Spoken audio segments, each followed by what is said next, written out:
Reverend Robert Ntefon doesn't only have what it takes, but is willing to walk you through to who you need to become by accelerating your growth as a person, something that others may never be able to do. Well, thank you very much for joining me on this particular edition of training program.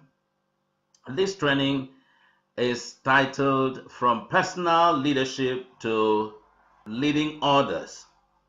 I consider this a very important topic.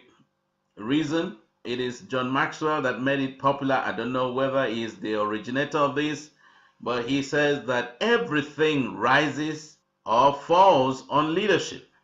And that is so true. You discover that consciously or unconsciously, apart from when we were children looking for who is going to hold our hands and give us direction, even though at some point that inborn stubbornness begins to show up and you hear more no than ever before from children, somehow, somewhere, every child looks forward to who is going to lead the way. And that's why when a child misses the way, it feels very uncomfortable.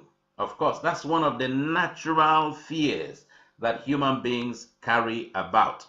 So in some ways, you see adults looking for who is going to lead them, who is going to direct them. As much as they might try to pose, try to show that they know everything they want to do, every human being looks for who is going to provide leadership. So that leads us to the first segment of this, which is self-leadership, because the topic is from self-leadership to leading others. Now, there's something that has the acronym TLT. TLT simply stands for too little time. Now, one of the problems that we are facing today has to do with the time pressure. If you live in a particular era and you were alive some decades ago, you discover that there's so much that needs to be done because of the fast pace of things, the use of the internet, the digital age that we're in. Things have to be done very fast. Otherwise, you miss the market share. I mean, let's put it that way. You miss the market share. So to be able to capture your own portion, to capture your own piece of the cake, you have to not only do it well, but you have to be fast about it. So you do it right the first time and you make sure that you do not delay. So there's this challenge of too little time. But you see, that is where it's not just what you can discover. It's not just about the eureka moment you have, but it's about being able to capture the eureka moment or the aha moment, or some people would describe it as the light bulb coming on your head, and you are able to work with others and do it well the first time. Otherwise, you can do it well and take more time. You have lost market share. You have lost so many customers. There are very many potential customers or clients or people you would have reached for the Lord, and you are not able to do that. So that brings us to the focus on people. Now, the number one person to focus on is yourself. The number one person to deal with is yourself. Like one of the people said, if you cannot lead yourself, please don't lead me. And I think that that is very reasonable.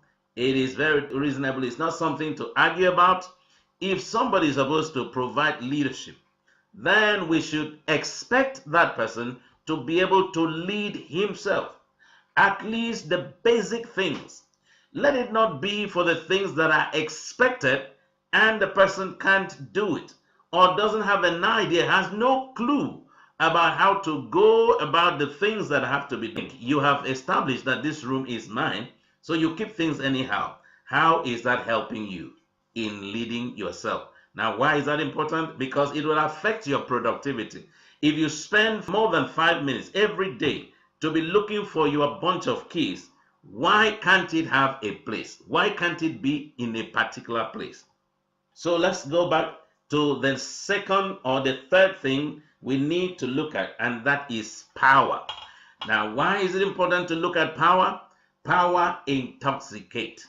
Now, are you such a person who think that the position of power or authority, an opportunity to lead others, means that you control others? You force them to do things. You have to be able to handle power in energizing others, not to use power to control or dominate them. It's not something you have to do for your own sake. It's not all about you. Like somebody will say, it's not all about you. So if you want to make use of the post that you hold, by the way, the post is seen to be one of the lists of the levels, in fact, the list of the levels of leadership, because that allows you to prove that people should follow you. As we continue, we'll be able to see the lineup of things and the different levels of leadership and why people follow people. So if people have to follow you as a leader, there must be a deliberate lifestyle or the concept of life that you live in such a way that people enjoy following your program or enjoy following you, enjoy being led by you. Third thing, the other thing to look at is the principles. What principles are you using? Is it like those who say you use people to achieve your purpose? And because that is used as part of the definition of leadership by some folks, many people have misunderstood that, because from the content of their heart, that sounds like use people to achieve your own personal aims, whether they go to hell or not, whether they understand what you're doing or not. Just use your post, use your position, use your power of influence and control, dominate them, force them to do the things. If they don't, kill them. No, that's not what we're looking at here. We're looking at something that is very different. Now, I have right before me the quote from Marcus Aurelius. Marcus Aurelius said, "The happiness of your life depends on the quality of your thought." And in another place, he is quoted to have said, "So act virtuous, use your time well, and be cheerful. Then, when you drop from life's tree, you will drop like a ripe fruit." That is a quote, or those are quotes from Marcus Aurelius. Now, what does that mean to us? Why is that important? It is the kind of person you are. Now, the figurative statement here suggests that a leader is like a fruit. If you are not ripe enough, even if you are amongst the fruit that when they are ripe, they are sweet to be taken. But if you are, you might even be a good species, but if you are not properly ripe, what would that mean? If you take a look at the second quote again, it says, "Act virtuous." So if you are not virtuous, you don't use your time well, and you are not cheerful, then when you drop from life's tree, you will not drop like a ripe fruit. You will be an unripe fruit. And you know one thing I've observed? Many times that you take in unripe fruit or fruits that are forced to get ripe, they are not as nice. They don't taste as good as the ones that organically get ripe. All right, so that's something that everyone who is looking forward to leading or is already in a position of leadership should take note of. We have to be the change that we expect of others. So that is something that we need to look at, and not just look at it, but look at it with the mind that I want to demonstrate and be an example of what should be done by the people that I lead. I want my life to be able to create a culture that others will not be forced to follow. Others will follow, and they are happy to follow. They are happy to do the things we've lined out to do. Why? They have seen the beauty of it. They have the understanding. That has not only been communicated with words, but have been communicated in my lifestyle. They have seen the example. I've made myself to become a role model. Now, does that mean it will always be easy? It might not be. In fact, far from it. It might be very challenging. It might have to involve some sacrifices at a personal level, letting go of some conveniences. Why? Bible says, consider him whom for the joy that was set before him despised. In other words, he looked down on the shame. So whatever was going to bring shame, bring him inconvenience, sometimes some stressful challenges, he overlooked that. Why? He was looking at the benefit, not for himself, but the benefit for humanity. So he lowered himself, he let go the glory of heaven and humbled himself to the point of washing the disciples' feet. So we are asked to consider him. In other words, think of that. Ponder over this example, this role model, the perfect role model, the master himself, the owner of the church. Look at him as the example because of the joy. And what was the thing he was looking at? He was looking at raising everyone to become like him. He was looking at raising leaders, not just gathering followers around him. And because of the beauty he was seeing that will come out of people who will receive the gift of eternal life and be like him, he had to forgo all the shame. He had to ignore the shame. There was shame all around. People were out to embarrass him, challenge him, question him, and do all kinds of things to make his life. In fact, at one time, they wanted to throw him off the crest. But he despised the shame.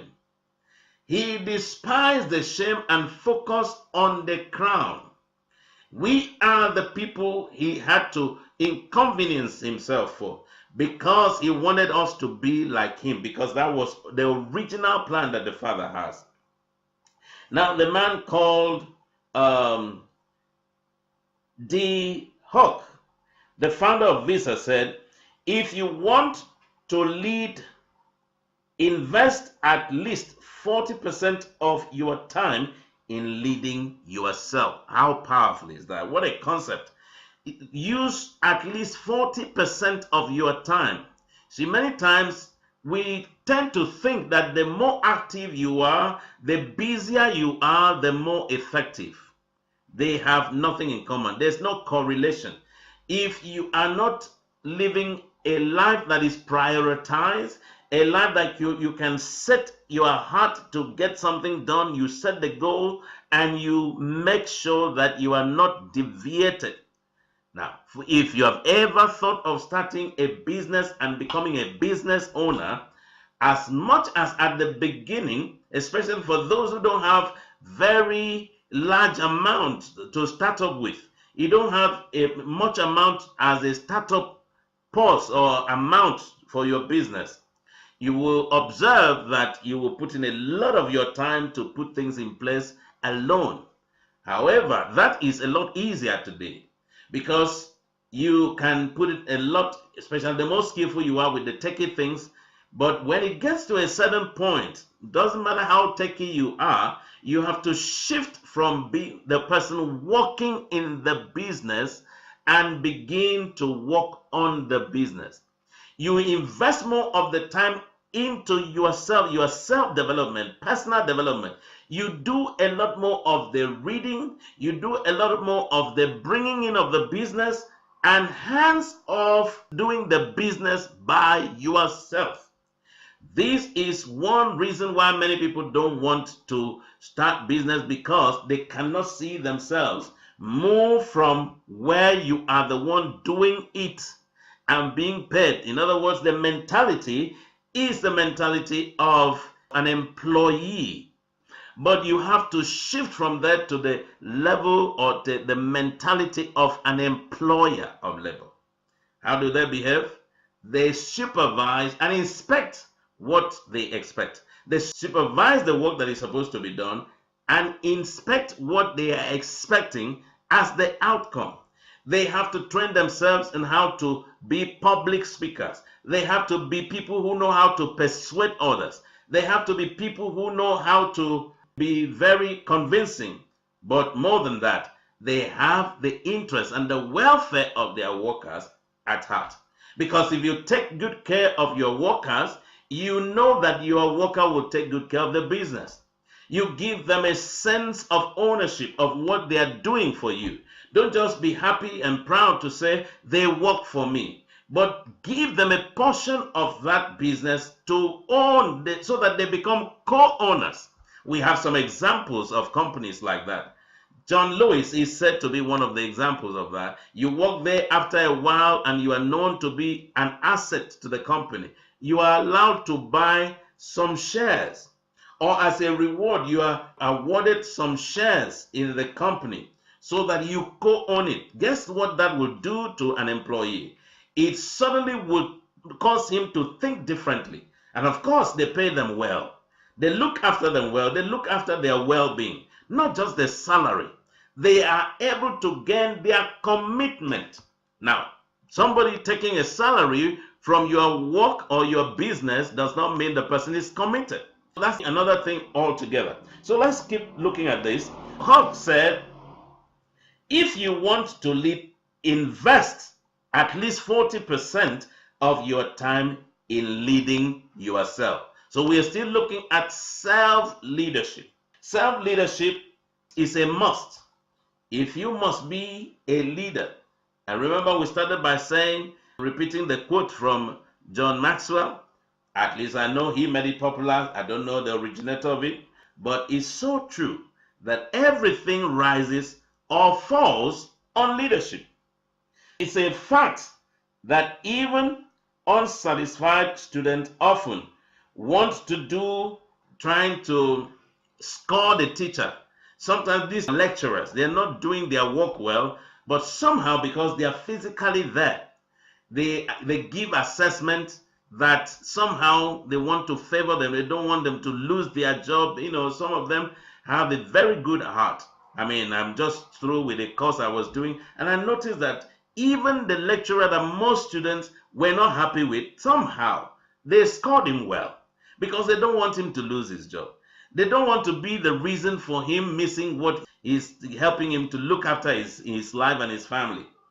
Why am I mentioning that? It's because if you wait for others to assess you, now assuming it was not a school environment or a university, or it wasn't that kind of arranged course, and the people were to handpick the lecturers, guess what? The ones that they will complain about behind, but when it is time to assess them, they favor him or her for some very personal reasons. They wouldn't do that. Now, the question is, would somebody enjoy following you if they had to choose you as a leader? Would somebody get up and say, I like the way you live, I like you to lead me? That is a question we have to do. So why we are saying this is, nobody is going to be as honest with you. No human being is going to be as honest with you in many cases as yourself. I always like asking this question if I'm doing a training or a kind of motivational or inspirational speaking or having to speak to a group of students. I will ask this question sometimes even in other meetings or groups or churches, charity, whatever. And I ask the question, at what level are you playing your life at? And I discover that everybody, without exception, most times, people are able to assess themselves accurately. So you will see one person say, I am operating at 4/10. You know, because the assessment is, you score yourself. 1 being the lowest and 10 being the highest. At what level are you playing your life? And you observe that even in primary school, even in high school, you will see that young people are able to assess themselves. I've also tried that in the group of matured people, adults, and they're still able to assess themselves. So you will hear an adult saying, I'm playing at 7/10. The question is, what will make up the remaining 3 points? So you play life at 10/10. And think of the world we will live in If people were not just picking a job so that they will keep going there without doing anything exceptional, they're not adding any value, they just show up, sign the time book, and just hang around. If there's anything to do, well, somebody will have to ask you to do. If there's nothing to do, you just sit there, no creativity, nothing. But think of the kind of life this world will be if every one of us, we are living at 10 over 10. That's something to think about. So if we bring that into personal leadership that should lead us to leading others or lift us to leading others, there's got to be the internal shift. There's got to be that internal shift. And for that to happen, the number one for us to look at is self-awareness. What does that entail? You have to become aware of yourself. Become aware of yourself. What is your character like? Can you sincerely assess your character traits? Can you sincerely be able to share with others? Are you able to articulate your vision? Are you able to share the vision you have with others to their own understanding? Are you able to explain what you have in mind to execute even to a 5-year-old? Are you able to share, or you like holding back information? Now that reminds me of a phrase. It says the measure of your faith or the measure of your love is not based on how much you can release, but how much you have found it difficult to release. That is very powerful. So these are things that we need to look at. So we are mentioning here, become more self-aware. What will that do for us? When we become aware of ourselves, we'll be the ones that are strict on ourselves. But you see, the opposite is why we live life at 7 over 10. Why we live life at 4 over 10. It's not that you don't know, but somehow we have not come to the point or the realization that we need to confront whatever is stopping us from living life at 10 over 10. And some of us can only produce when there's pressure. Somebody is standing and is trying to force you to do. And many of us seem to enjoy that. Many people seem to like that. But you see, if you keep living like that, you are not much different from the example of a slave that Jesus talks about. Jesus said, if one tells you to go 1 mile, you go the extra mile. Now, the extra mile is not something anyone should force you to go, but is something you have to decide. They have asked me to go 1 mile, I'm going to add extra out of my free will. And it's going to be out of my own volition. And I won't let anybody force me to do it. And you see, when that is the spirit, it is said that how you do a thing is how you do everything. How you do a thing is how you do everything. So that is something for us to remember. Self-awareness. Don't live in denial. Now, some people are even blessed to have people who are honest, who can be honest, and sometimes they live in the midst of people who try to be as diplomatic as possible. They are telling them the truth about them, and they are not out to hurt them, but they will not keep their mouth shut and listen. Now, they don't want to listen to take the correction. They are more prepared, ready to say what they feel like saying. They want to be right instead of taking the correction. They want to announce, see, concerning this is what I want. And I've observed many people would rather die than receive correction.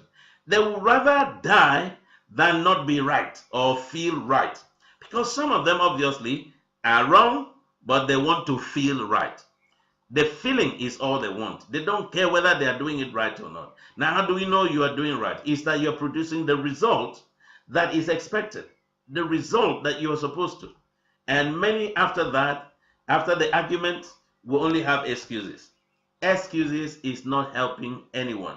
Whoever started that, I think it is Robert Kiyosaki, that said, you either make excuses, or you are making progress or making money. So we have to focus on winning. Winning, I mean the kind of winning that is benefiting you, benefiting your followers, benefiting those who know you, profiting the God you live for. So let's become more self-aware. Don't let for somebody to tell you that you are very quarrelsome. Don't let somebody tell you we are only following you because we have no option.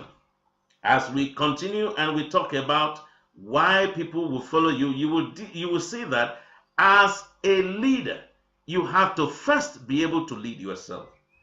Because the moment you begin to treat people shabbily, you don't know how to handle people's emotion, you don't know how to take care of people, people work for you, and you don't know how to look after them. You discover that as soon as people find an alternative, they will walk away and leave you to stay alone. So the other thing we have to do under self-awareness is to be able to reflect on our daily activities. Reflect on yourself on a daily basis. What kind of a leader am I? Now, how do you compare that? Look at the people that have led well. Read biographies. Even in your lifetime, they are contemporary in their contemporary society. There are people that you have, at one time or the other, you've had them lead you. It could lead you as a teacher, could lead you as a group leader, could lead you maybe as a pastor or whatever. In a professional body, how did you feel about their leading or leadership? Why did you feel that way? What is it that they were doing? Is it that they are the kind of people who like to do things by themselves? Because the idea, the mentality is, if I don't do it, it cannot be properly done. Now, that is the kind of person who is going to gather followers around them. Why? They have not been able to give the people opportunity to develop. And so training is not part of their story.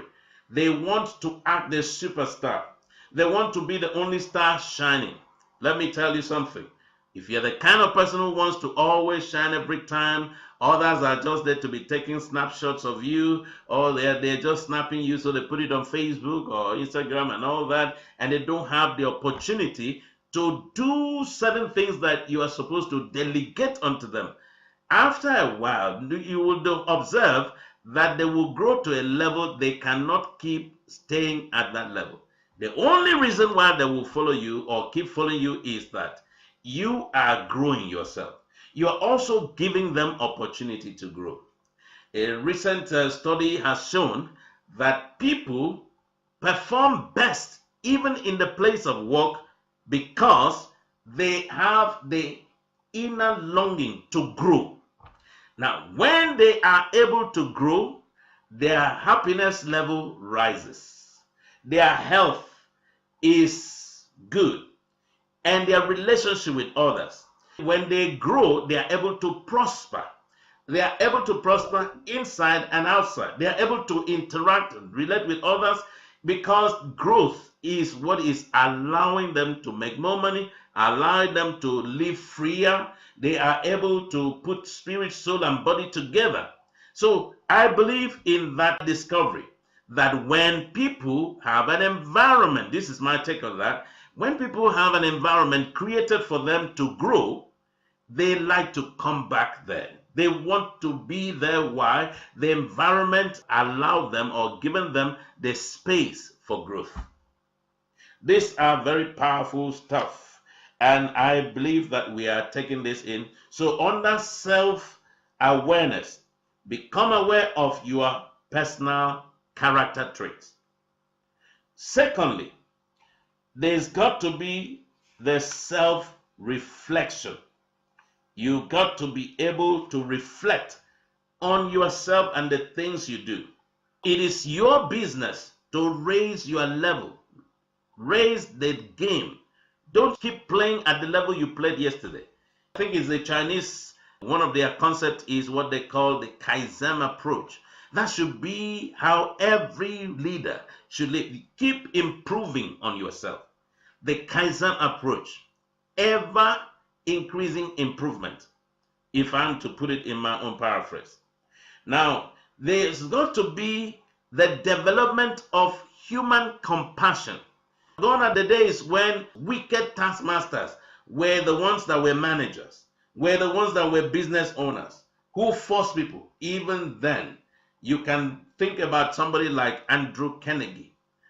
Andrew Carnegie was the man who established a steel factory and was in the midst of very difficult times able to raise millionaires. So being interviewed, he said, these people did not come here as millionaires, but they became millionaires while they were working here. Now, how was he able to do that? Because he established the business to raise a people who he can improve their life. As a matter of fact, the business was started so he can improve the lot of others. So Andrew Carnegie, when others were forcing people to work for them and using people and abusing them, he established business so that people can have jobs. People can be able to make earnings that they can be able to bless their family. No wonder he was able to have millionaires work for him. Now, it's very difficult to get a millionaire to work for anyone. Reason? They are not working for the joy of it. They are not working because they enjoy the environment. They enjoy the culture, so they want to be part of something bigger than them. Many people pick a job today because they are thinking of survival. They are thinking of how to scale their income so they can help their family and then live their dreams. Now, don't you think it is a better way to think? If we all think as people who want to establish something that can provide job opportunities for others, and we allow these people to become co-owners of what business we are doing. Number 3 thing you have to do under self-awareness is self-regulation. You see, at some point, some people, because of the growth of the business, get lost. The dream dies. Why? They have become so much involved in the daily activity that they can no more dream. They can no more look into the future. They have become the workers in the job instead of workers on the job. They are two different things. So a leader has to train himself to know what the priority is per time. At the beginning, the priority will be, let's bring in enough clients or customers. Let's build our clientele so that we will have people who are happy to pay us for what we are out to do. And of course, the mentality is we are going to serve our community. We are going to serve our world. We are going to offer the best of services in our own chosen area. In our sector, we are going to be our best and serve our community, serve the people who come for our services so that they won't even bother to look for an alternative. If that is the aim, then we will achieve it. So there's need for self-regulation. If you used to read one book in a month, now that the job has increased, more hands have come in, there should be more delegation, so that you'll be freed to study more, to learn more, to read more. Now, the more you learn, the more you grow. The more you learn, the more you add value to yourself. The reason for learning is not what we were taught. And what were we taught? We were taught that you go to school so you learn, and you learn so you take exam and pass exam, and after that, you have a good job and stay on the job, and the job will pay you later for the rest of your life. Now, that kind of job doesn't exist anymore. But there's no more job for life. The only job for life is the one that you are able to do by yourself. You are able to establish, and then you create the job. You create the kind of job that is able to be taking care of itself and is paying you. Is able to pay the people who work there, and brings profit. So you no more work for money, but you use money you allow money to work for you. You know how to allow the money that you have acquired to work for you and be paying you. This is big stuff. Now, we are going to all this because of the emphasis on self-leadership. You will not be able to lead yourself if you do not have these qualities we've mentioned. We've talked about you being able to look after people. First and foremost, we talked about too little time. How are you able to manage time or prioritize things, put things in their places so that you can make the most of every time frame in terms of the seasons or the chronological time? Are you able to allow things to flow? So there's always too little time. Everybody cannot do the work that you want them to do. So you have to know people, understand people, and you have to know how to look after them. And we talk about you not being intoxicated with power.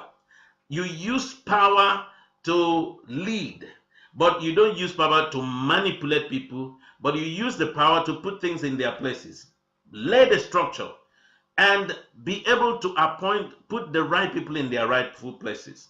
And then the principles. That principles is what sets the culture of the organization. The principle is what sets the culture of the organization. You do not appoint people or employ people based on sentiment. It's not because this is from my family, he has to work with me. No, the person has to be humble enough to allow himself or herself to be trained. You have to be on the same page. So when you are saying something, even if it is a coded language, because of training, it's not difficult to understand. It's not when you are saying the day-to-day things, you are just saying the normal things that is not even hidden, and the person doesn't understand. Because he's your member, the family member, he cannot do what you're supposed to do, and that is working minus, is reducing productivity. So we also talk about, to be able to do this, you have to invest into yourself, put in up to 40%. Well, one will say, how are you able to do that? Well, you will know when you really put a lot of time into developing yourself. We've quoted D. Hutz, the founder of Visa, who said, if you want to lead, invest at least, I like the word invest, at least 40% of your time in leading yourself. In other words, you be the one that leads yourself well, and then it won't be difficult for others to follow. And we talk about self-awareness. Self-awareness, under that comes your assessment of your character traits. Will it allow others to follow your leadership? We also talk about self-reflection. Ponder on the things that you have done before. Is there any way you could have done it better? When some other person who led you did something similar to that, how did you feel? Did that style of leadership, did it make you to feel restless, to feel uncomfortable, to not be able to relax, to focus on the work? Or you were just agitated because the leader has a style that doesn't allow you to feel at home? It matters how your workers feel. It matters how the people that follow you feel. Now, it is for us to raise our level of operation. Now, we also mentioned that you have to develop compassion. You have to have empathy. You have to feel for the people. So that calls for emotional intelligence. If you are a spiritual person, you will need to take it beyond emotional intelligence. You become alert to others. You become more sensitive to the Spirit of God. Because sometimes some things that you cannot reason out, by the inspiration of the Spirit of God in you, you will know how people around you are feeling. If they are comfortable, you are not just asking, are you all right or are you okay, for formality, but you are asking because you are genuinely interested. So there's got to be that compassion. And you know, when he talks about Jesus, he said that he was moved with compassion. And every time he was moved with compassion, he did miracles. So he was able to touch the people to their core, from the very core of their lives. We also mentioned self-regulation. That should make us to think of prioritizing things. What are the priorities? What are the things that you are the one to do by yourself? If it has to do with the signing of signature, you shouldn't delegate that, especially when it has to do with money matter or some rules and regulations or the new rules in the place, the laws of the organization, the modus operandi, and you have agreed at the level of the directors. The people that have to sign that will not need to delegate, except according to the Constitution. But outside of that, the rest of the things can be delegated. Even if the people are just about 80% able to do what you can do by yourself, you can delegate, and the more they do it, the more they gain the confidence, the more they become better at it. And you don't just delegate and leave them to do it the way they like. You inspect what you expect. If I were you, I would write that down. Inspect what you expect. So leaders have to lead themselves first. Leaders have to put in a lot of time into leading themselves. See, when that happens, leading others becomes easy to be done. The other thing you have to do as a leader or someone who wants to get to lead others is you simplify your life. Don't have, even as your organogram, don't have a very tall thing that before people get to the top to get the things approved, the need for it is over. But let it be a flat organogram where it's not too far up there. In other words, you have to be able to know how to empower people to have the freedom to operate. Now, if you don't have any sense of trust in others, you don't trust that they can do it, you only trust yourself. I know to some extent, I understand what you mean, but if you expect others to trust you, you have to raise people that can be trustworthy. It's either the person can fit into the culture of your organization or they cannot. Why are we talking about this? We're talking about this because you have to be able to lead yourself. Many times, leaders complain, they talk about how the followers are not doing it well. The question is, how are you leading them? How much have you trained them? Are you just enjoying having them as your followers? Or do you look forward to them being able to do what you are doing and maybe even much better? Get the keys.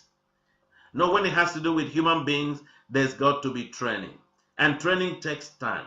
If you expect them to change, you need to know that people need time to have that shift on the inside. It's not just a change to wear uniform if they never used to wear uniform, or they can't wear mufti to work, so they have to wear uniform, and that means that they have become or they have changed. No, they have not, until there's that internal shift inside. When there is that heart shift, it's not just the mind, it's a shift from the heart.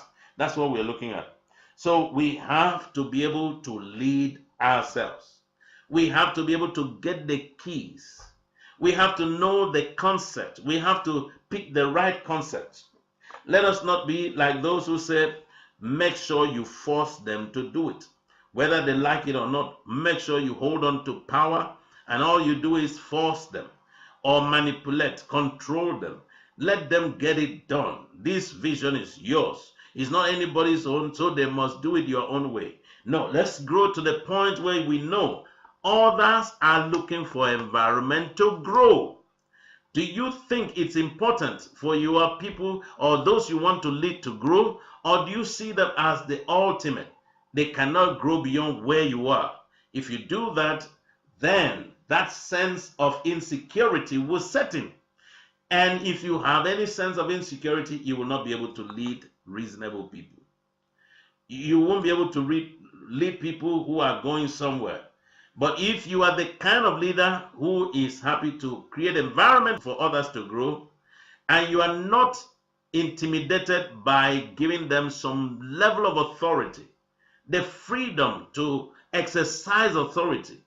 I mean, one of the companies here in the United Kingdom, it's a shoe making company or shoe mending company. They approve up to the tune of £500 for their workers to make sure they repair the shoes of anyone who is dissatisfied. That much is approved. Now think of how that makes a worker to feel. Feel confident, feel empowered, feel capable to take care of the problems. It's not the one that even when the worker is taking initiative is blamed for it. And everything that goes wrong, the worker is blamed for it.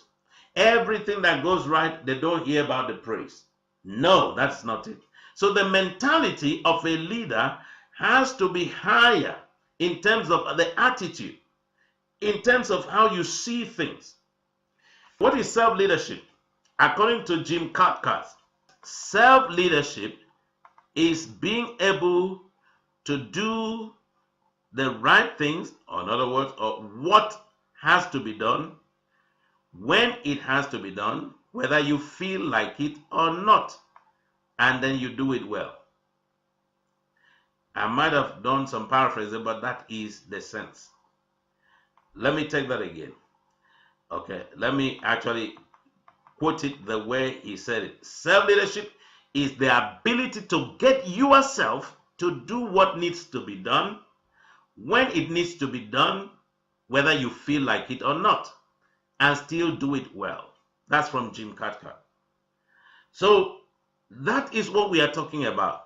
It's not getting others to do what needs to be done. No, it's for you to be able to have the ability to get yourself to do what needs to be done, when it needs to be done, without excuses. You don't give excuses. You do when it needs to be done. It may take sacrifice, but you do it all the same. What needs to be done, whether you feel like it or not. So you are not basing it on feeling. So see the breakdown of this. Self-leadership is you having that ability. So it may take time to develop yourself, because these things don't come naturally. To do what needs to be done. Talking about what? Talking about what needs to be done, when it needs to be done. So don't say because it's raining, we cannot keep the appointment. So he's talking about you growing to the point where you are not relying on feelings. You are not talking about, oh, it cannot be done. No, you do what needs to be done at the time. So timing is involved. What is it that has to be? There's clarity about what needs to be done. When is it to be done? And you go ahead and do it. You are not depending on how you feel. You might not just feel excited, but this has to be done. So you tune yourself to the level where it can be done, and then you still do it well. For instance, I think this comes very handy. It might not sound like we're talking about business. Looking after your baby. I remember very well, I used to participate in that. I had to make myself available. Whenever we had a new baby, make myself available and allow my wife to sleep so she can rest, so she can be refreshed the next day to look after the baby. So I wake up in the night and take care of the babies, change their diapers, make sure I clean them up and tie them a fresh one so they can sleep fresh till the next day. That is self-leadership. Now, I'm not talking about me. I'm using that because it's a very vivid example of what you're saying. Now, I will be lying if I tell you I was always enjoying waking up in the midnight, or waking up after maybe a hard day's work. I'm still able to make myself available. No, I did it because of self-leadership. I did it because I have grown to the place where I had the ability to get what needed to be done when it needed to be done. Because the moment you begin to say, no, let the baby lie there, after crying, the baby will sleep off, you are now exposing the life of that child, and you don't know how much the child has messed up himself or herself. So you have to loosen that thing and make the skin of the child to be fresh, because the moment, say, the pee in the diaper stays for too long, it begins to attack the skin of the baby. So you are doing what needs to be done when it needs to be done. It doesn't matter whether you feel like it or not, and you do it well. So you don't do it shabbily. You don't say, oh, after all, it's a baby, doesn't know what I'm doing. Oh, nobody's looking at me, so I'll do it anyhow. No, how you do a thing is how you do everything. So you have to do it with your heart. Do it without complaining. Do it without saying, if not that we had this baby, I will be enjoying my sleep now. It's not going to be forever. you just have that opportunity to enjoy that privilege, to look after that baby, to take care of that baby. So it has little to do, in fact, nothing to do with how you feel per time. So Jesus said, to be the greatest of all, you must be an example by serving others most. It says you have to be an example by serving more than anybody else. So in the kingdom culture, the leaders are the ones who show the example. So Jesus showed example. He washed the disciples' feet and said, you call me Lord and Master. Now you have to minister to others as I'm ministering to you. That's my paraphrase. But you get the sense. So leading others is first and foremost not about you. And then the B part of it is that leading others now has to do with you. How is it with you? It is because you are first leading yourself. You are demonstrating example. We've just talked about how Jesus did it. Jesus did it by demonstrating it. He wanted them to be serving others, so he served them and used that to teach. Act like the leader you celebrate. Act like the leader you celebrate. Now, that is a dangerous statement in one way. In the other sense, it's a very powerful statement. What makes it dangerous? There are people who celebrate controllers, people who occupy the place of authority and they go about forcing people to do things. That's not a leader. That is somebody who is operating from the lowest level of leadership, which is post or position.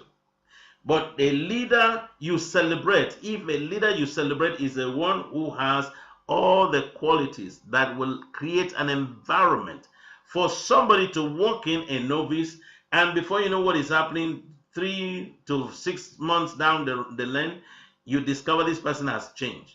Change in terms of the work ethics, in terms of habit, in terms of the quality of life the person is living. That is a leader. A leader focuses on raising other leaders. A true leader doesn't gather people to remain followers. Leadership is not about you. We said that's the A part of it. The B part of it is about you. It's not about you because you are not there to nurture your ego, show how powerful you are. But it's about you demonstrating the exemplary life, being the servant leader. A great leader, person who inspire people to have confidence in themselves. Guess who said that? Eleanor Roosevelt. A great leader inspires people to have confidence in themselves. So if you are supposed to